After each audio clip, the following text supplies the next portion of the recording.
Yup, here we go. Back at it again. What up, what up, what up? Welcome to the Val and Ang show. I'm Val. And All right. And today we're doing a little Q&A. It's a cold one.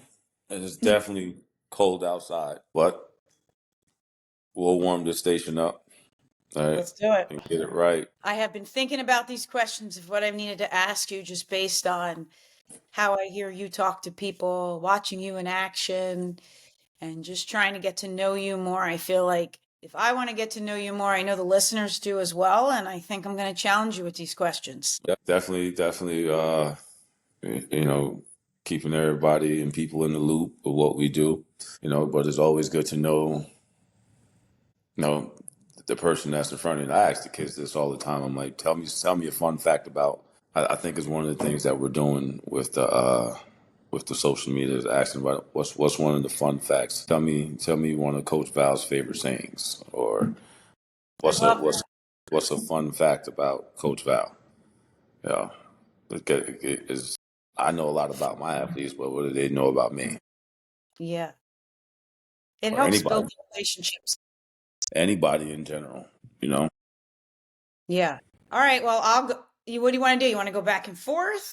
What's the best way? We'll go back and forth, so that way Okay. we don't miss any questions. Okay. So I'll start. I'm going to ask you first because I like the questions. Okay. Yeah. Ready? What part of your story do people see and what part do they usually miss about you? Well, the part of the story that the people usually see about me is the intensity, and sometimes they'll miss the caring part of why I'm so intense, because there's always a why behind why I'm pushing to get more out of somebody, to get them to understand that they can do more. There's more to them than just what they're putting out. So a lot of times that can be missed, and even as a coach, former player, man, coaches ride at me. Well, there's a reason why that coach is all over you, because they want you to be great at what you're doing, but they want you to learn the life lessons. So I love that. what about you? How do you show Taking the time to learn about the athlete, but also going the extra mile to, if they don't understand something, take the time out of a group of, how many is in there, and spending that time with that person and breaking it down for them, going through it, getting them to understand, the reason behind what they're doing, so that, and it's not easy in a group, but it is easy in a group when you have 30 in there and one person doesn't get it. Okay, we can't move on until this one person gets it. So we got to take the time to figure out how to break it down to that one person. Yep. I love that. All right, your turn. Does it have to be the same question? No, I don't want it to be the same question. All right. That makes it easy for you.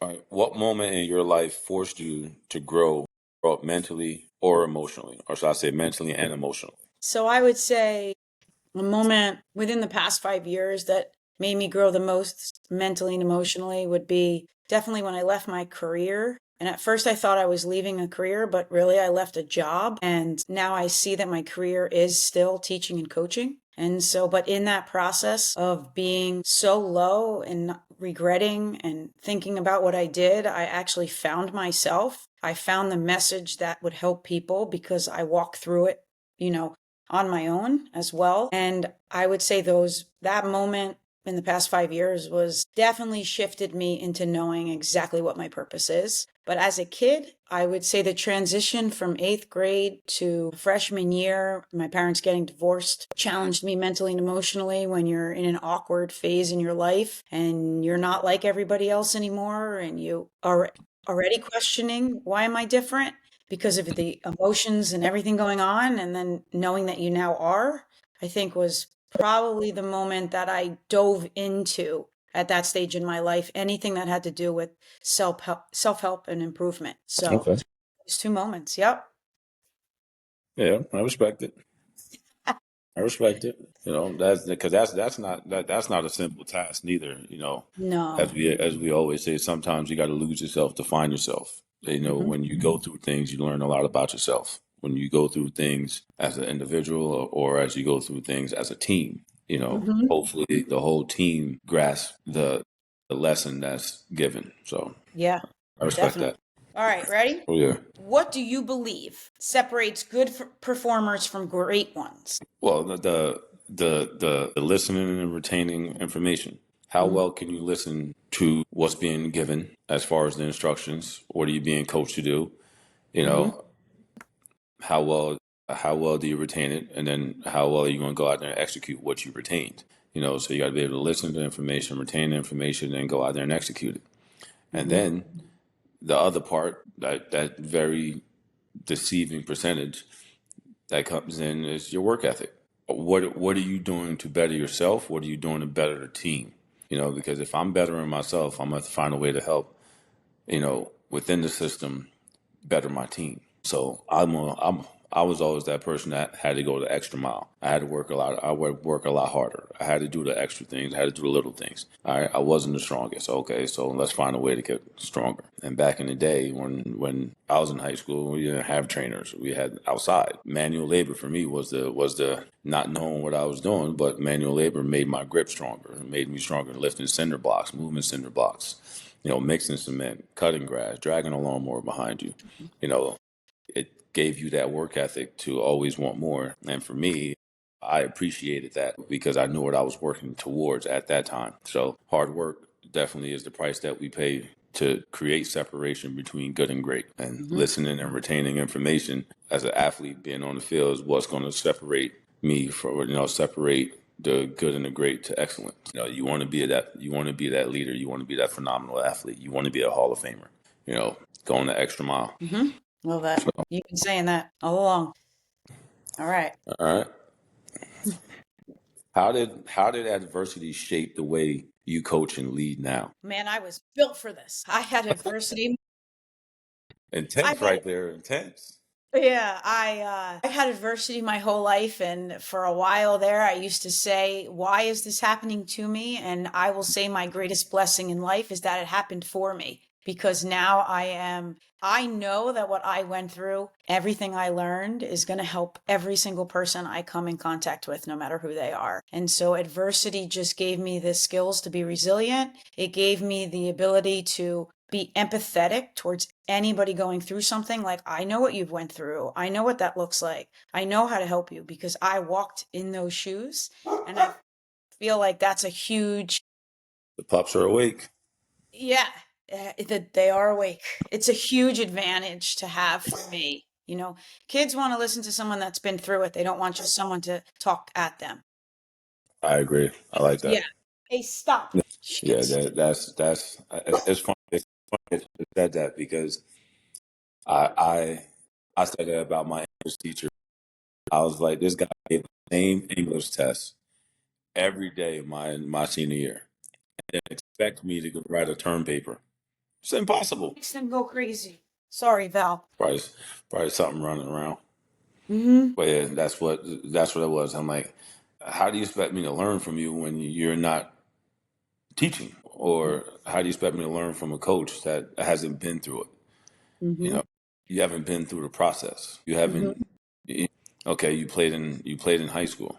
Maybe. How could I lean on somebody about the college process that never been through the process? Yes. It's a difference between reading it and going through it.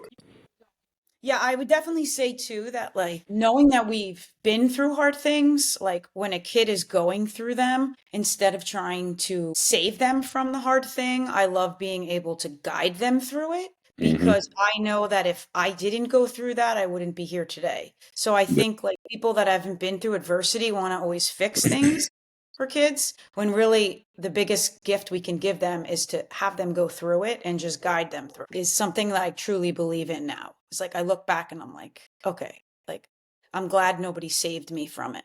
And I think Yeah. nowadays we can really save kids from it because there's so many things at our fingertips, but really we just have to guide them through it.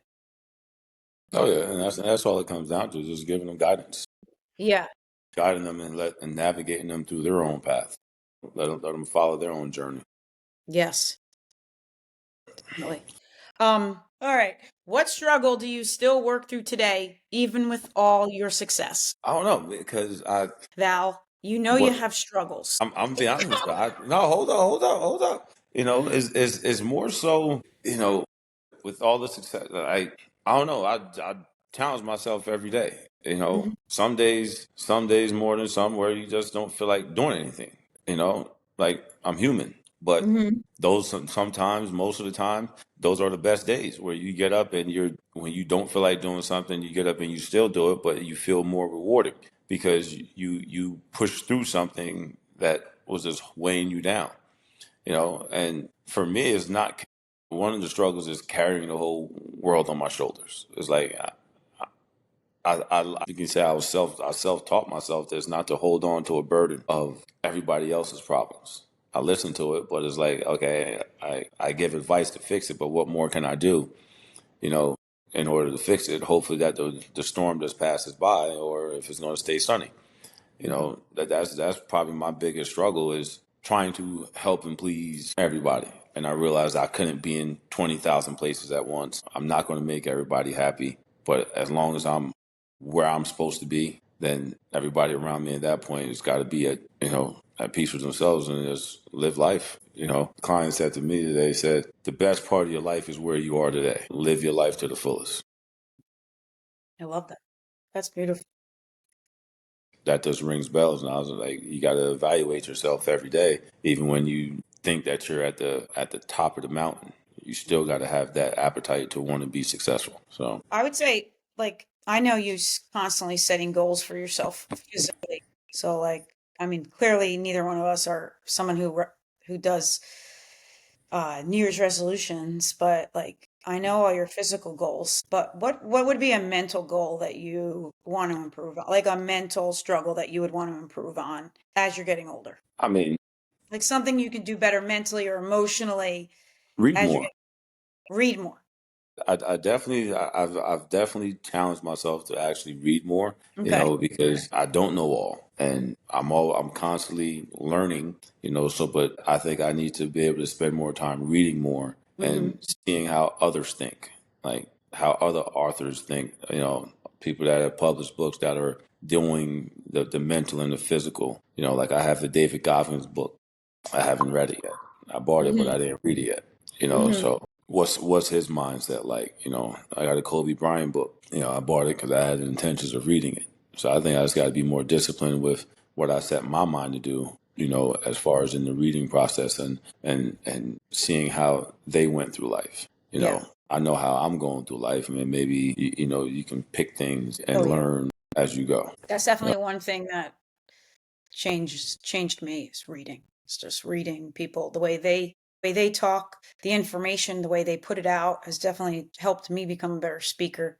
Help me one on one with people, like because you retain that information because you're so interested in it. Like we should read some books together and like bounce that off of each other. I think I always love that too. Like, I read that Inner Excellence one, and oh, like quotes just jumped out, and it was just I'm still reading it. it's unbelievable. Yeah, that's such a great book. All right, I'll get you reading. Don't worry. Your mind coach is here. Well, what moment in your life changed the way you see people forever? I would say growing up in instability taught me to read people beyond their behavior. So those moments that just was struggling really bad because of things Mm. going on around me, that actually taught me how to read people and see beyond like what they were presenting, which made me realize that my purpose was beyond just the playing field. I also like definitely found that like the moment that I was striving for performance and losing myself, that people who do that can sometimes be hiding pain, and to make sure that we check in with people because yes, we want to be at the highest performance that we want to be at, but when I think about myself in the moment that that's all I cared about, I lost myself and I was actually just hiding the pain that I was never good enough. So just making sure that you feel good enough inside and that you're not chasing outward applause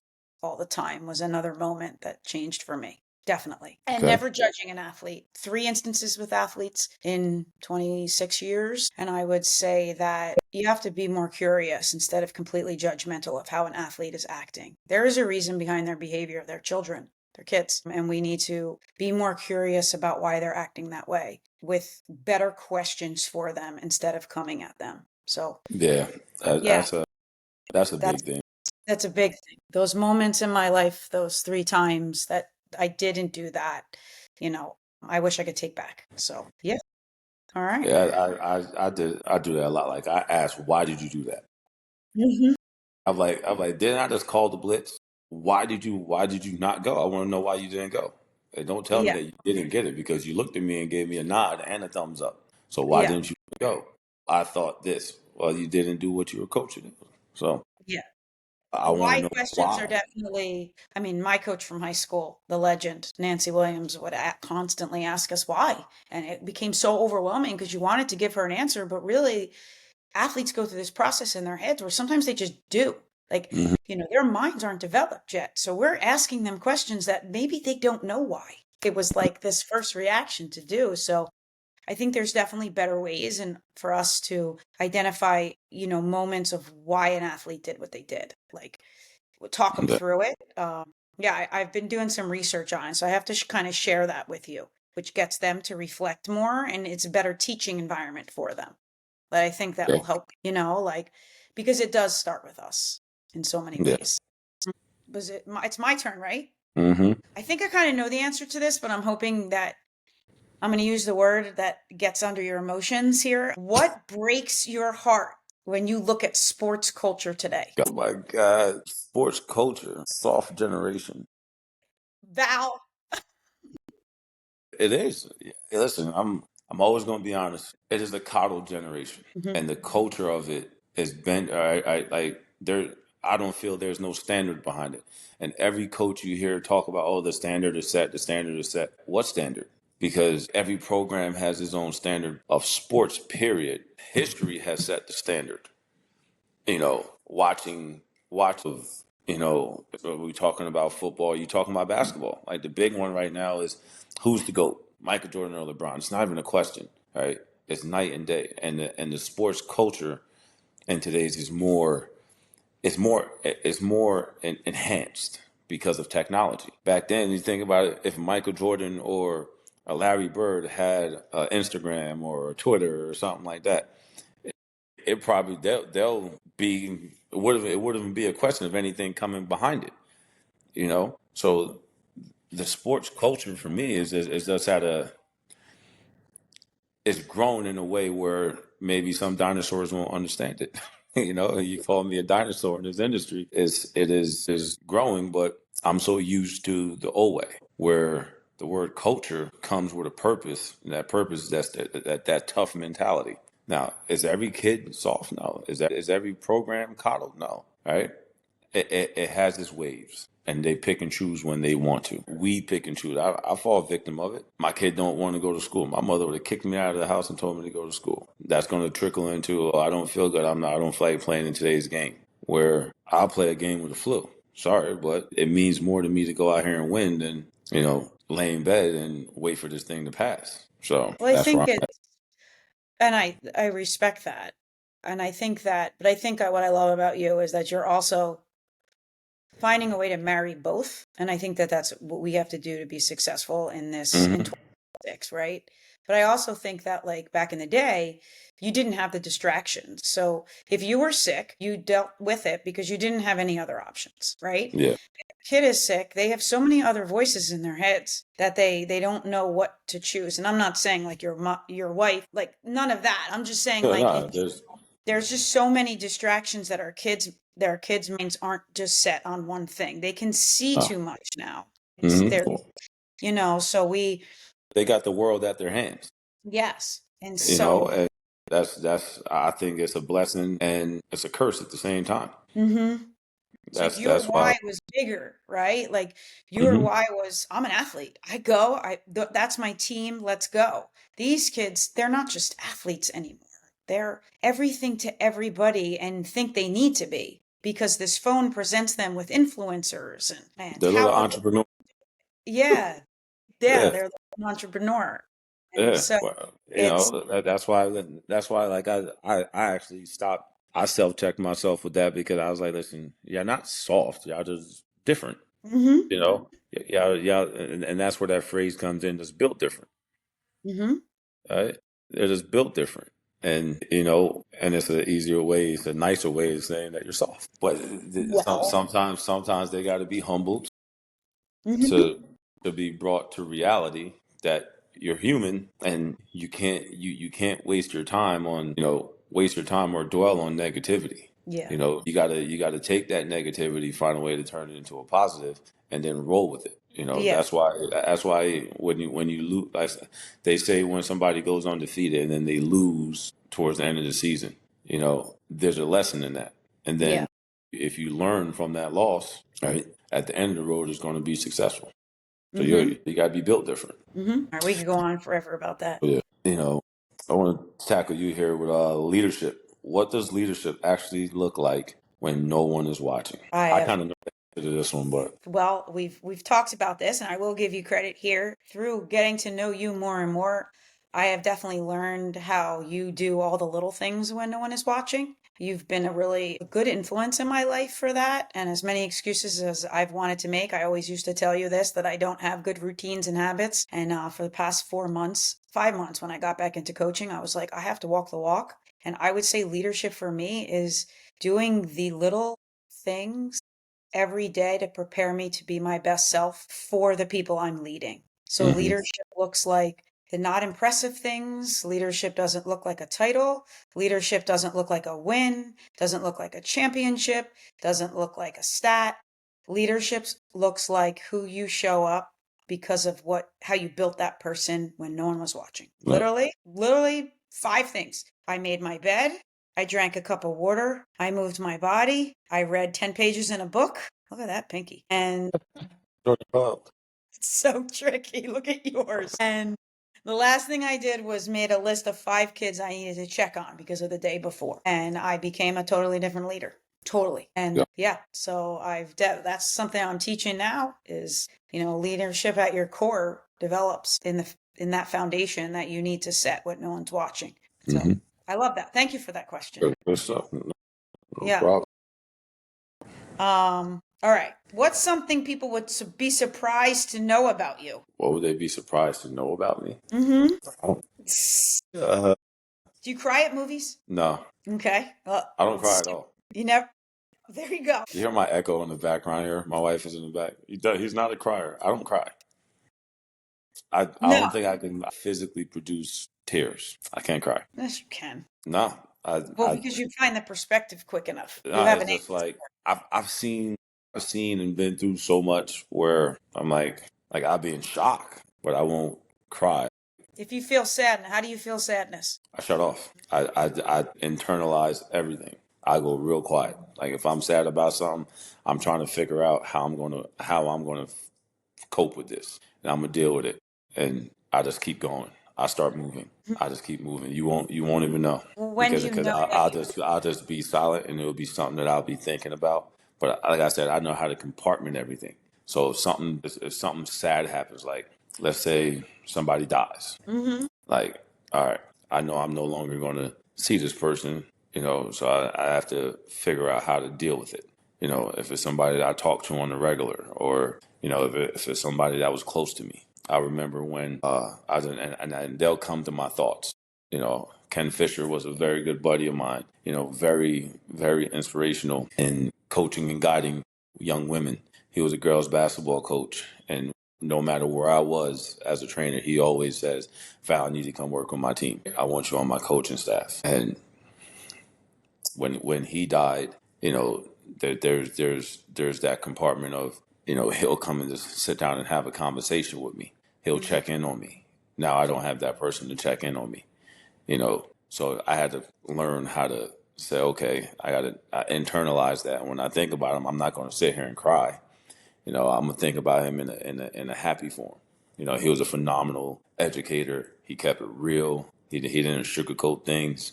He wasn't that loud, obnoxious person that's gonna ridicule you to your grave. No, he coached you. He taught you. Was a very soft spoken man. And he was just a good role model to men and women. Mm-hmm. He was a teacher at Old Bridge for years. Okay. How do you know Yeah. you've dealt with it though? Like, do you know, like that, like, so we could not be more opposite in in those situations. And I think I'm trying to come more towards you, like, as far as thinking like that. But how do you know you've dealt with something so that it doesn't affect you in a I close negative the way? chapter. I, I, 'Cause you're like I said, I remember, but I not don't complicated. forget. Okay. I'm not complicated at all. I am basic Yeah. as it gets because I can turn basic into something phenomenal. So, You know, just talking about somebody that died, my grandfather. I'll never forget my grandfather because me and him were so close. mm-hmm. He played the saxophone, so that picked me up to play the trumpet. And You played the trumpet. yeah, I played the Love trumpet. that for you. I used to be in the what was it? I was in the band. You Mm-hmm. know, at halftime, sometimes I'll go grab my trumpet, but coach as I got older, coach wouldn't let me go out. So it was like, all right, but I still play the trumpet. Yeah. The trumpet that I had is still in my family now. I think my mother has it in Texas. I played the trumpet because of my grandfather. He played the saxophone. So every summer when I would go down to Port St. Lucie in Florida, I did two things. Right, I always made sure I brought the trumpet. We played. He played the saxophone. I would play the trumpet, and we always walked down the street to go to the Yankees preseason where they used to practice Yeah. at. So you know, and when he died, I didn't cry a tear because that's not how I want to remember him. You know, Mm-hmm. I always remember him in a Mm-hmm. positive form. Like he taught me so much about discipline and respect. You Mm-hmm. know, and he actually gave me my first ass whooping. So, you know, I never ran across a vacuum carpet ever again. Mm-hmm. He was. You wouldn't know, but he looked like he was $1 million. I love And it. he was a janitor, but he was clean, clean. Yeah. I'm talking about crease in the pants, you know, Yeah. steam press. His suits looked like he was fresh out of a magazine. Yeah. So That's really cool. that's my dude. Yeah. I love that. Ah, that's cool. The kids are gonna love hearing that. That's you played the I trumpet. played the trumpet. I learned how to play the piano a little bit until I broke fingers. There you go. I love that. Let's jump into the human side here. Oh gosh. When do you feel most like yourself? I've been battling this a lot lately because there's two sides. Like I feel most like myself right now. I'm playing with my nephew and tapping into that like inner child and just watching the joy, see life through his eyes makes me feel like myself, like that kid in me, that goof in me, that happy go lucky person. But then the flip side of that, I feel the most like myself when I'm helping somebody and I'm listening to what they're going through and I have this empathy and know how to help them. I feel so alive that like that's who I'm supposed to be. I'm supposed to be coaching and mentoring and I truly feel that. Like I love it. Like whether a friend texts me and they're like, "Hey Ange, like I had a really good friend text me last night and she was just like, I feel this way about this person's post. Can you help me not think so negatively?" And I was like, wow, this is cool that somebody thinks of me to do that. And I wrote her back, like, listen, like, that's not the way you think. I was honest with her. I was like, challenge yourself to not be that person. And she wrote me back and she's like, thank you for stopping my spiral. And that is when I felt the most myself, is that like that moment of like just being able to help somebody. It was cool. Yeah. Yeah. So those two moments lately have been definitely me. Definitely. Most peace. Does it ever get overwhelming of like constantly wanting to help, like where people are leaning on you for help? Yeah, it does. And that's why, like, I'm so committed right now to my own physical, mental, and emotional health because I want my brain to be so good for people. But the one thing that you've taught me, and you've reiterated it today, is that I can say and do as much as I can for people and lead them to the water. You know that expression, you can only lead a horse to water. And I have learned to then let go because they can take what I give them, but really it's up to them to make the decisions and to change their thinking. Because it took me 48 years, 49 almost in a couple months. So I've had to have a better mentality about it. Like, why aren't they? I used to be like, why aren't they listening to me? They need to change right away. Like, don't they know I know how to do this? And now I'm just like, I'm going to give it to you. And then I've got to go on, you Yeah. know? Hmm. You've definitely said that a lot lately that you're good at that. You know, It's it's for prioritizing I mean, I compartment. definitely have to stop my brain because I wake Yeah, up thinking about a new program I can do. I wake up thinking about what I'm going to say to somebody. I wake up thinking about how you and I are going to change the world and what event we're going to do in like New York City. Like I wake up dreaming. yeah, That doesn't stop, but like I can like watch the simplest thing and be like, "Oh, you know what we can do with that?" That's tough. But yeah. been taking magnesium. It makes me relax a little bit. I used to take that magnesium powder. I used to Yeah. wake up, you be dead to the world. You don't hear a Oh, yeah. thing. You don't feel a thing. It's like you're No, just gone. it's been phenomenal for me because I never stop thinking. That part's Mm. hard. But all right, ready? Yeah. This one, I want people to know this. Like, what transformation do you see again and again in the people you coach? Just them being resilient, and pushing themselves when they think that they can't. I always say you could tell the difference through the athletes that I work with. They just move different. Hmm. If there's a bad play and it's on their side, they're not going to drop their heads because Hmm. they're already been put through the ringer. They finish everything that they start, and probably the biggest thing is that they stand on their own 2 feet. And whatever decision that they decide to make, may it be a life changing decision, they got to Hmm. live with it. And that's probably the biggest thing that a lot of the athletes take away from what we do in the gym is their life lessons. Because you can go to a school, you can go off to college and say, "Oh, my heart's really not in it anymore." Okay, what's the next move? Let's figure out the next move. All right, you got to have a plan inside of the plan. You know what I'm saying? So I Hmm. got plan A, I got a plan inside of plan A. What's right? I'm going to use it to get me somewhere. Hmm. Right? Where are you going? What are you going to do? Have a vision of your end result. You know what I'm saying? Because when you're done with this part of your chapter, you got to go into a career chapter, you Hmm. know, and now you got to start that chapter. And what you learn as an athlete, will help you in the real world. The struggles that you go through, the success that you have. Why was I successful? Why did I struggle? Right? We always come back to that why. And then you always find your purpose again. Like you Hmm. said it earlier, right? And we've been saying it for a while. You got to lose yourself to find yourself. And when you find yourself, you're going to lose yourself again because now you're being challenged in a different aspect of your life. So Wow, what's that the, was a good one. what's That's the, so what's the, right off your tongue. I love that. That was good. what's the next move? It's like, where do I go from here? Hmm. The athletes bring it to life for me all the time. Well, you're a dinosaur in this industry now. No, I, I can still move. I can still educate. I can still teach. I can still get down and dirty if I need to. Yeah. I go out. I can give you one sprint. I can give you one sprint. Like I Good. tell the football players, I got a couple quarters left in me. Right. Hmm. So Hmm.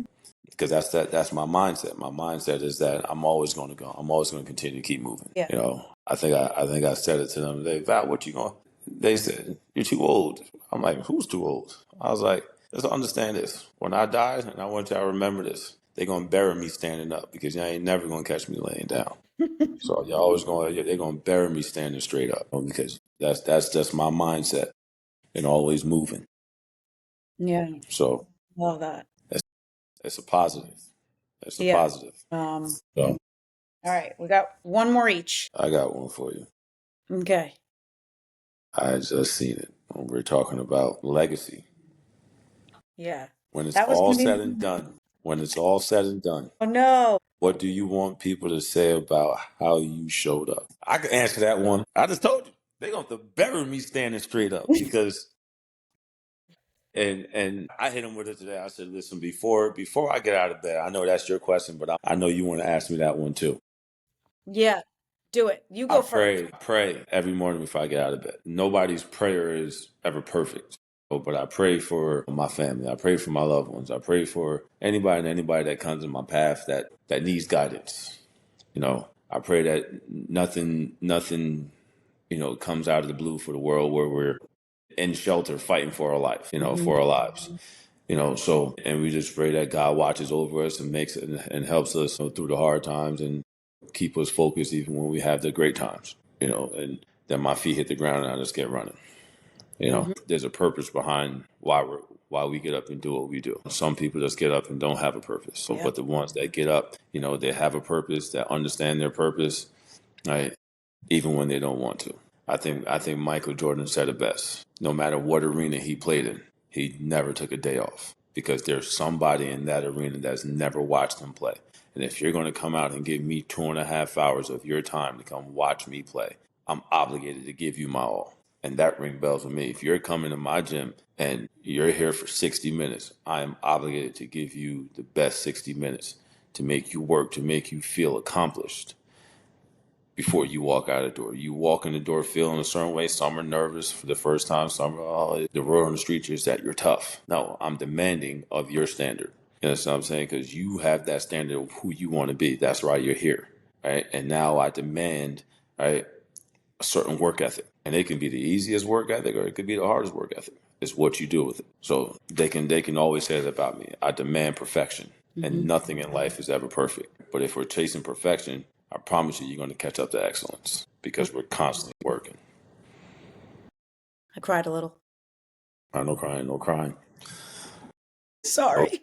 no That was crying. really great. I can't wait for that one. That was good. Okay. So when it's all said and done, I'm buried laying down because I love naps. What I Yo, want people to say how Anne showed up is she showed up with love. She showed up even when she didn't want to. And she showed up to help each person find what they needed within them to become the best version of themselves. That's me. I'm gonna get inside. there you go. Did I make you cry? No. Just kidding. Just kidding. Yep. So sometimes things you just take in. Mm-hmm. You gotta You know, get someone, you gotta have, they're gonna be like, you know what? That girl Ange really got me thinking. She made me look inside within me to then help me change who I was on the outside. That's what hmm I want people to know how I showed up. Like, and I think with my temperament, and I think, who I am, I think I can bring that in people, I don't think I'm super intimidating. I'm like a goof, I think I got it. I think I've asked you some pretty tough questions where you're like, I wouldn't answer this for anybody else. Oh no, definitely, definitely. Try to get to know Person. the Mm-hmm. person. Yeah, And is a I lot of do. times, people are closed off. Yeah. But with me, what you see is what you get. If you don't like it, it is what it is. Yeah. It's Yeah.